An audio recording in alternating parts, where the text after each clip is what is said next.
Hello, my little readers. I am your best friend Jiberish Julie, and today again I have come with another book from the Thomas and Friends series. So the book is Thomas Comes to Breakfast. Okay, so Thomas is going for a breakfast to someone's house. Let's find out. Oh, these are Thomas' friends. Okay, Thomas, Edward, Gordon, Henry, James, and Percy. So let's see to whose house Thomas is going for a breakfast. Thomas the Tank Engine has worked his branch line for many years and knows it very well. You know just where to stop, Thomas, laughed his driver. You could almost manage without me. Thomas had become conceited. He didn't realize that his driver was joking. See Thomas's expression, he is believing it, that he don't need the driver anymore. Later, he boasted to the others. Driver says I don't need him now. Don't be daft, snorted Percy.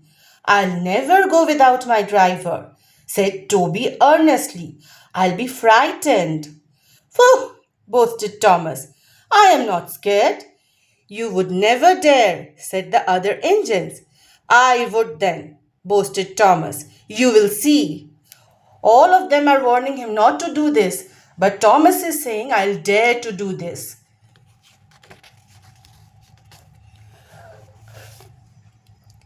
Next morning, the firemen came.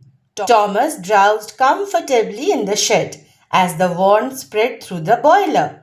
Percy and Toby were still asleep.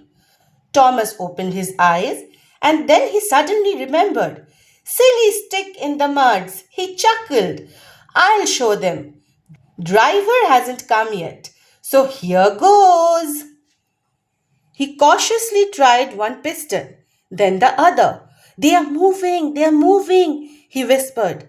I'll just go out, then I'll stop and wish. That will make them jump.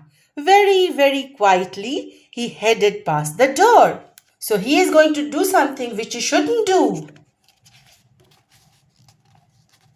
Thomas thought that he was being clever, but really he was only moving because a careless cleaner had meddled with his controls.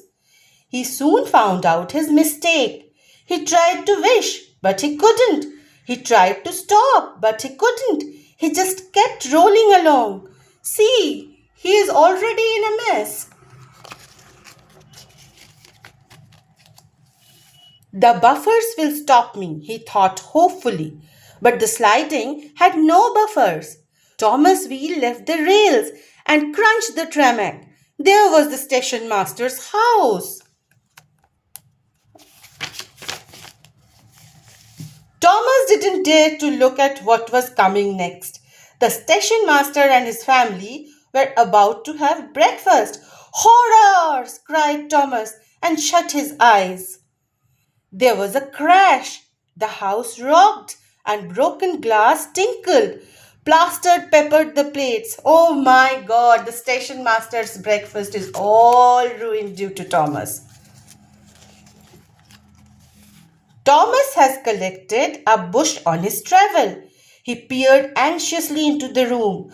Through the leaves, he couldn't speak. The station master was furious. The station master's wife picked up her plate. You miserable engine, she scolded. Just look what you have done to our breakfast. Now I shall have to cook some more. She banged the door. More plaster fell. This time it fell on Thomas. Thomas felt depressed. The plaster was tickly.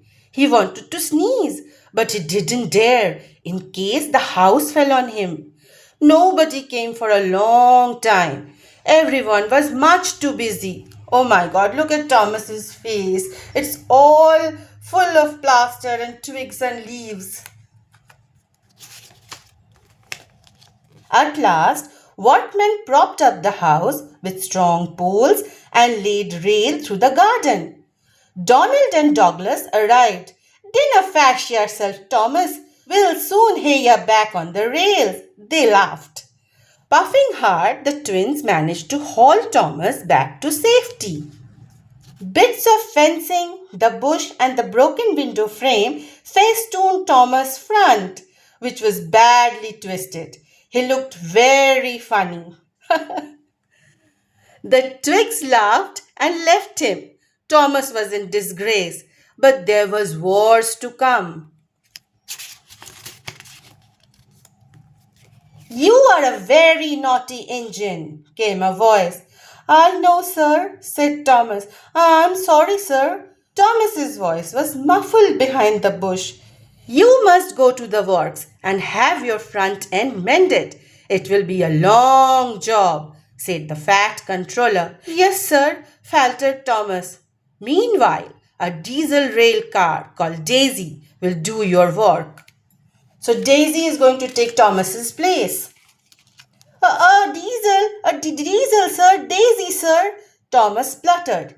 "Yes, Thomas," said the fat controller.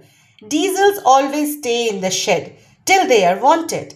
Diesels never gallivant off to breakfast in station master's house." The fat controller turned on his heels and sternly walked away. So the fat controller is actually mocking Thomas and saying that the diesel don't go for breakfast to the station master's house like Thomas had been. So this was Thomas's breakfast. Okay. And the story ends here. So these are again the friends of Thomas. And as our story ends here, I must say goodbye to you. My name is Jiberish Julie, and tomorrow I'll again come with another book to read with my little readers. Meanwhile, if you like me, then do subscribe my channel. It's free. Bye-bye.